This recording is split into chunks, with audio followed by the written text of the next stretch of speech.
ലച്ചു വന്ന വിവരം അറിഞ്ഞാണ്.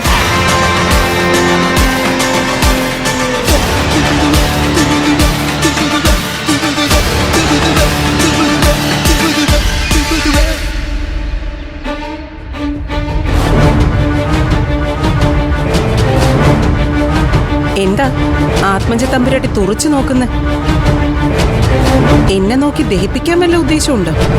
തദ്ദേശ സ്വയംഭരണ വകുപ്പിന്റെ ഭരണം അല്ലാതെ ചെമ്പകശ്ശേരിയുടെ ഭരണമൊന്നും നിങ്ങളെ ആരും ഏൽപ്പിച്ചിട്ടില്ലല്ലോ. എന്റെ മകളെ കെട്ടിച്ചു വിട്ട വീടല്ലേ ഇത്? അപ്പോ അത്യാവശ്യം ഇവിടുത്തെ ഭരണോ എനിക്കാവാം. ഇവിടെ ഉള്ളവര് കൂടി അത് സമ്മതിച്ചു തന്നാല്. ഇവിടെ എന്റെ മകളും മരുമകനും ഉണ്ടല്ലോ, അവരേതായാലും ഇത് സമ്മതിക്കും. അപ്പോ കളക്ടർ വഴക്കുണ്ടാക്കാൻ കച്ചകെട്ടി ഇറങ്ങിയിരിക്കുകയാണല്ലേ? അങ്ങനെയാണെങ്കിൽ അങ്ങനെ.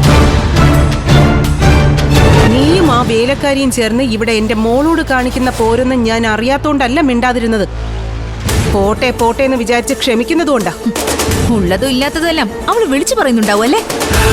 അവൾക്ക് അതിനുള്ള വിവരം ഉണ്ടായിരുന്നെങ്കിൽ പണ്ടേ നീയൊക്കെ അകത്ത് കിടന്നേനെ. അവളുടെ വെറും ഒരു മൊഴി മാത്രം മതി. ജാമ്യമില്ലാതെ നീയൊക്കെ 10-15 ദിവസം ഉണ്ടതിന്നെ.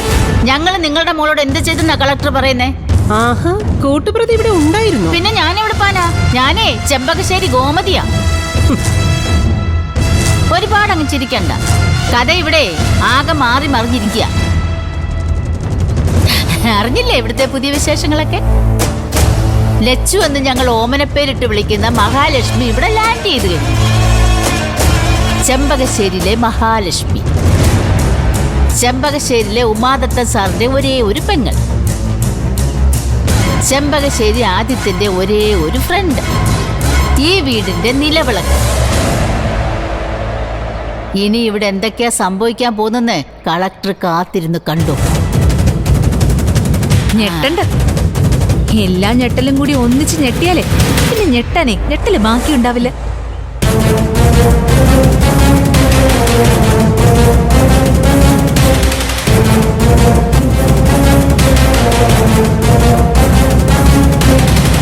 ഈ നിൽക്കുന്ന എന്റെ മകൾ പൂജയുടെ കഴുത്തിൽ താലി കെട്ടിയത് നിങ്ങൾ ഈ പറഞ്ഞ ചെമ്പകശ്ശേരിയിലെ ആദിത്യനാണെങ്കിൽ അവന്റെ മരണം വരെ അവന്റെ ഭാര്യ ഇവളായിരിക്കും.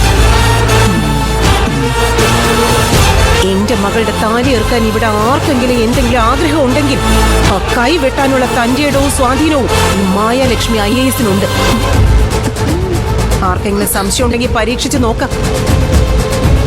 എന്ത് പരീക്ഷണത്തിനും ഞാനൊരുക്കാം.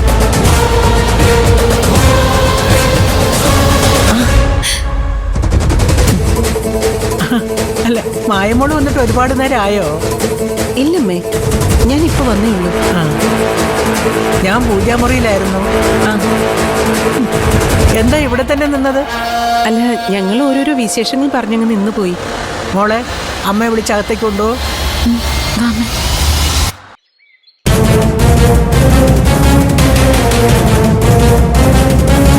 നിക്കടി അവിടെ.